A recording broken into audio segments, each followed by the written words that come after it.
Hello, everybody. Welcome back to Secret Astrology. Makayla here, and I am finishing up my Ascendant series. Yay! This is, I apologize, Aquarius Risings, that you might have been waiting a little bit for me to finish this, but this is your video. Here I am now. I'm doing this now with Mars retrograde in my 10th house. Very typical. So, Aquarius Risings. If you have not watched the video that I put out, what does the ascendant mean? It's the video that is about 17 minutes long and it's only about the ascendant itself. And you want to get a better, deeper understanding of what the ascendant means in your chart. Please watch that one first and then come back and we can break down what it means to have Aquarius ascendant. Okay. That video is going to give you a really good grip on like what the ascendant is overall in the astrology chart. It's an educational video to teach you about the ascendant through the evolutionary lens. Okay. And in this video, I'm going to break down your personal ascendant, the one that you were born with. Okay. And please excuse me coughing a little bit. I have been recovering from a cold the last week. So I just might take a few moments to like breathe or take a drink for my iced tea. So just remember, coming back now to this video, the ascendant is something that you're slowly becoming over time. Okay. You're becoming over the course of your life. Okay. So this is going to take time. And the further along you go in your journey, the more older you get, the more wiser you get, and the more intellectual you're going to get, and the more you're going to embody your Aquarius rising. Okay. So things get better with time with our rising sign, just like aged fine wine. Okay. The other thing to understand is that the Aquarius nature of you, given maybe you don't have other planets in Aquarius, um, just the Aquarius rising in itself is a very instinctual part of you. Okay. So it just happens, it's instinctual within you. It represents the part of you that, that first breath of fresh air that you took. Okay. How you're presenting yourself into the world, right, is going to be Aquarius traits and Aquarius qualities. Okay. So what does it mean? Like, what is your journey about, right? So ultimately, personal freedom and individuality are going to be core themes for you as an Aquarius rising. Okay. You're coming into this life to break up societal norms. Okay. Break up things that are outdated or places, people, relationships, situations, groups, communities, networks, rules, regulations, right? Wherever your life, your journey takes you, there are parts of your world that you're born into that are stagnant and that lack innovation and lack your intellect. And you're coming in and, you have this mission to bring a quality of innovation into the lives that you touch, okay, and into the groups and the communities that you come into. Now, early on, early life experiences, it might come across, and before you embody like that very healthy, high vibrational qualities that Aquarius has, it might look like rebellion to others, right? You might look like a very resistant, rebellious, um, lives on the outer edges of society type of person or type of individual. You might not fit in with the kids in school that you grew up with, right? You might be the outsider or the outcast, right? Compared to the other kids that you grow up with, right? Um, or maybe you just might be a little bit more abnormal or not normal. Abnormal, the young Frankenstein movie, just that Abby normal thing just came into my mind, and that might be just important for somebody somewhere. But that could be you, right? You could have been the person that just like is a little bit different and a little bit set apart from everybody else. Okay. And from a young age, that can, feel like you're really detached. Okay. Like you don't fit in anywhere. It can actually be quite lonely. It can create like an emotional detachment, and it can feel quite distant, right? Because ultimately, honestly, Aquarius rising, yes, are you an independent person? 100%. Yes, are you supposed to be unique and different from the others? 100% you are, right? But There's also a quality about Aquarius that honestly and ultimately wants to be a part of the group, okay? Wants to be about a part of the group collective. It doesn't mean that they want to be a part of the group and be like everybody else. They don't. Aquarius placements, especially Aquarius rising, has this instinctual need to be self-expression, like be self-expressive in their individual nature, have that instinctual desire lead them to, be different, be unique, have these different intellectual pursuits, have these different ideas, but then it also be accepted, or at least a gift, if you will, to the group or the community that it is involved in. Okay. So this becomes an important evolutionary journey for Aquarius to know, is that early on it might feel like you're outcast, you're cut off from society, you're cut off from group, right? There's no connection, there's no emotional connection. People can view you, okay, because the ascendant is also how people view you and how they'll see you, and they could view you and see you as like different or aloof or emotionally detached. That might be something that you Aquarius risings might hear, some of you in your relationships, is like, communicate your emotions, or you're emotionally detached, or do you feel anything? And the answer is yes. I have a lot of Aquarius in my chart. I have strong Aquarius signatures in my chart, right? So I can like sympathize with this.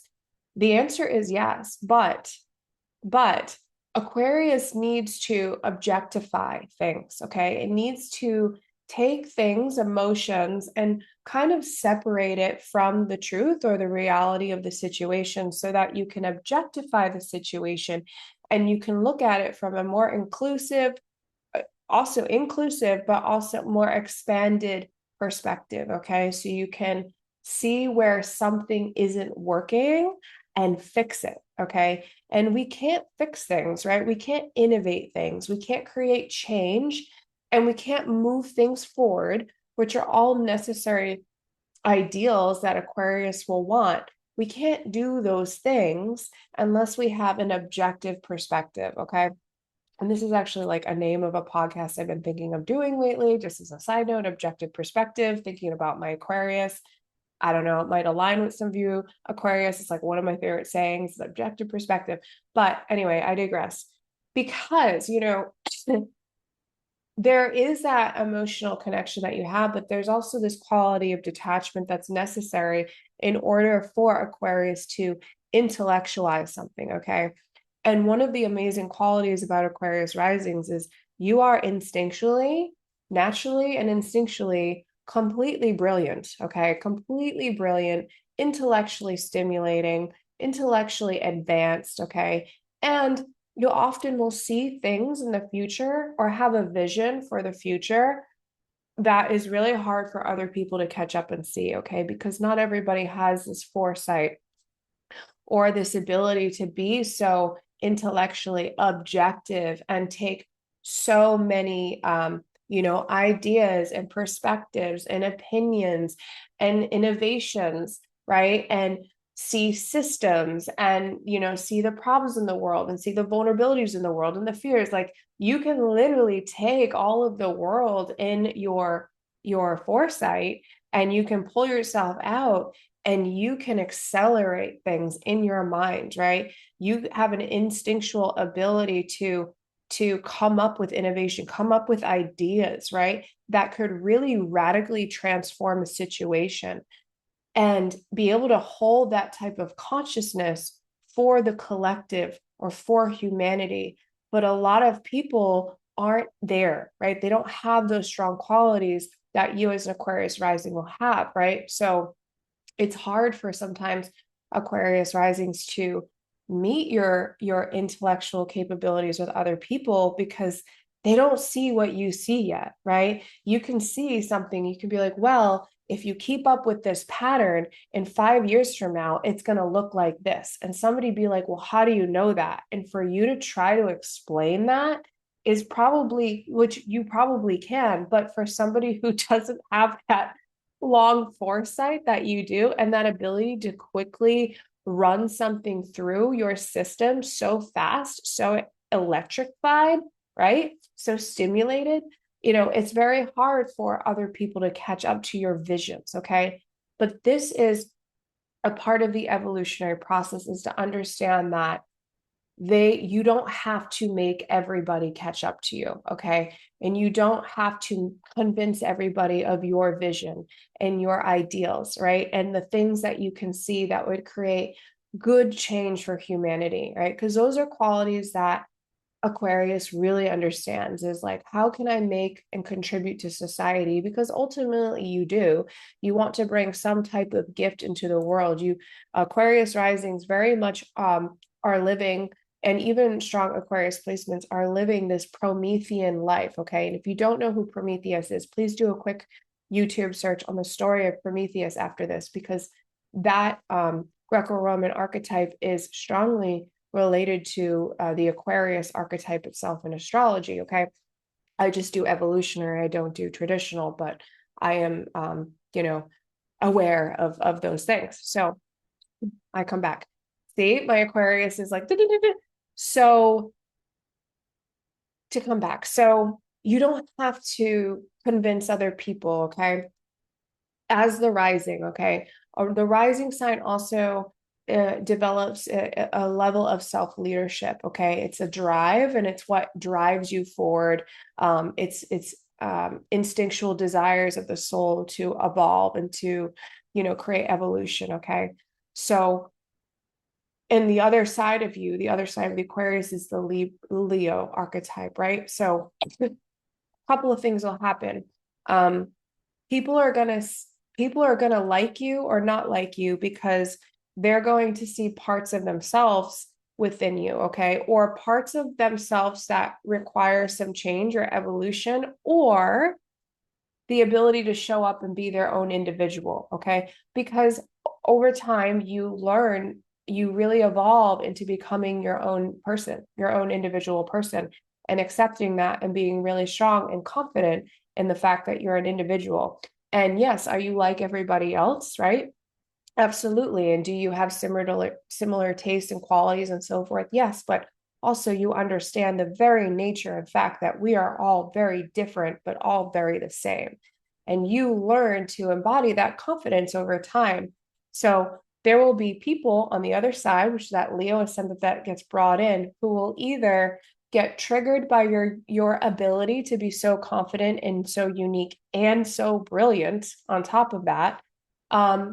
Or you will attract people that see those qualities within themselves, right? They're like, wow, that person is so unique.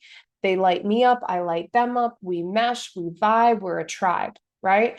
And that's what you're looking for ultimately, is to evolve from being, the detached, emotionally detached outsider, I'm weird kind of thing, feeling like I'm kind of weird, maybe kind of thing, from the young age, to evolving into your adult self, your more mature self of, I'm unique, I'm an innovator, I'm a leader for change, right? I'm a leader of vision.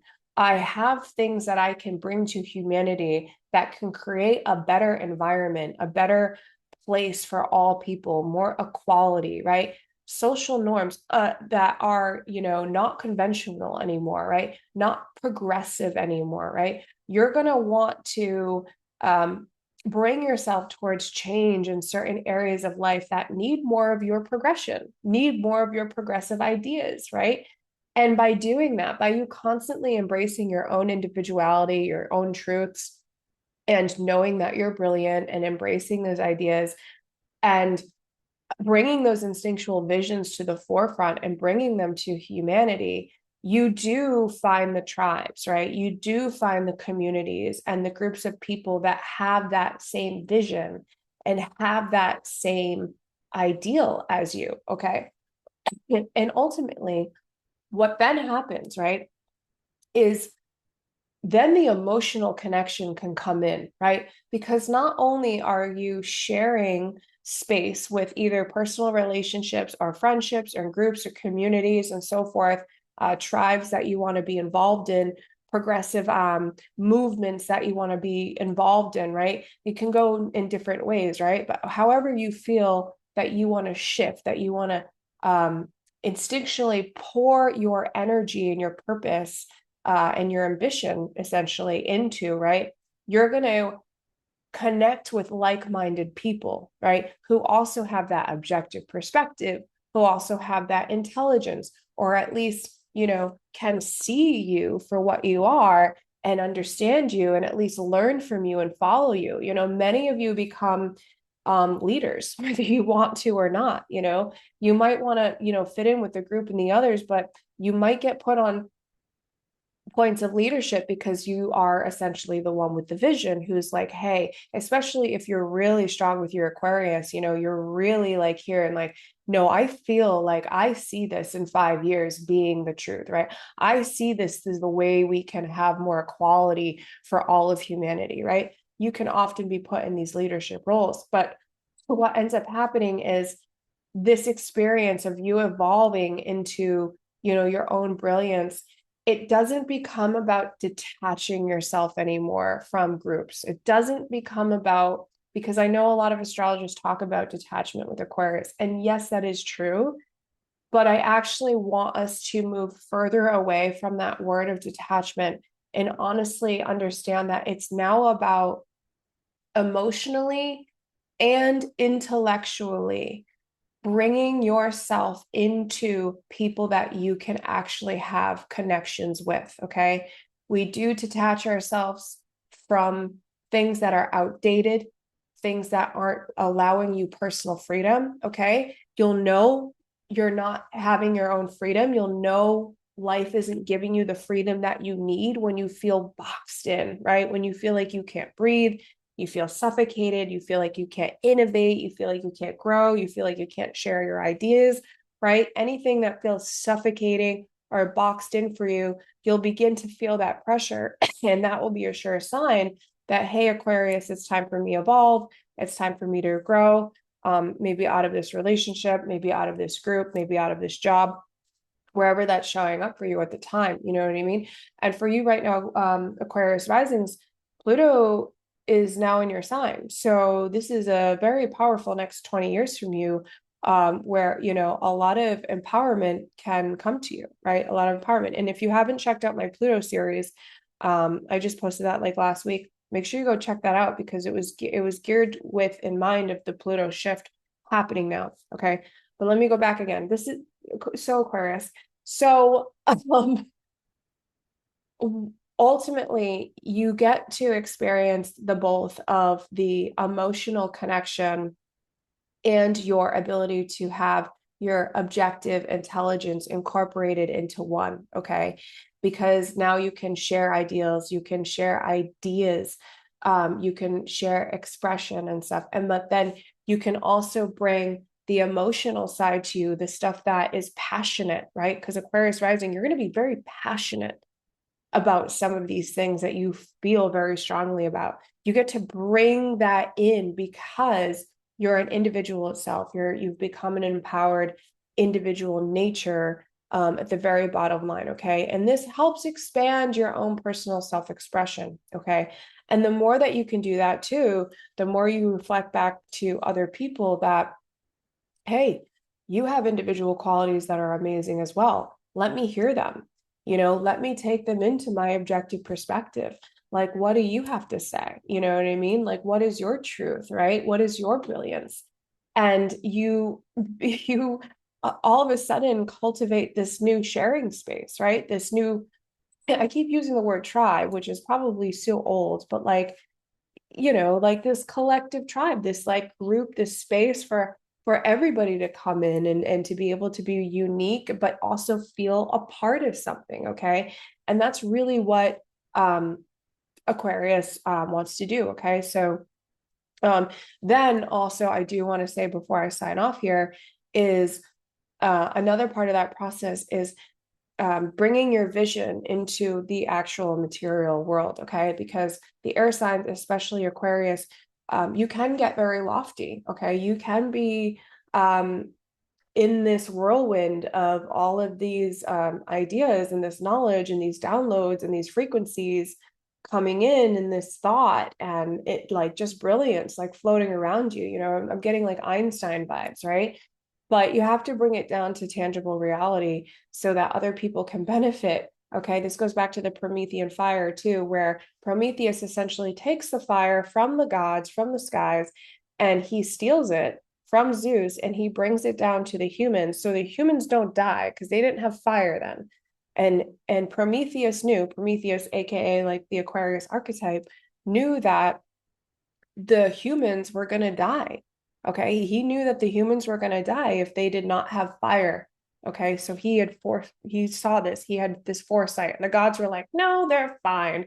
And Prometheus was like, no, they're actually not, right? They are not immortal. You're immortal. They're not. So Prometheus stole fire from the gods, which was like highly illegal to the gods, or Zeus at least, and brought it down to humanity so that humanity could thrive and now learned how to use fire. Okay. So that is what I'm going to leave you off with. Aquarius Risings. If you liked this video, please give me a like button, hit the subscribe, please. It helps my channel grow. Love to hear your comments, see if this resonated, see if any of it clicked for you at all, if this helped you. Of course, if you feel like it's going to help with another Aquarius Rising friend, make sure you share this video. It helps me grow. Give that fire to maybe another person. And yeah, so thanks for being here. And I will be back with you guys soon, Aquarius. Okay, bye.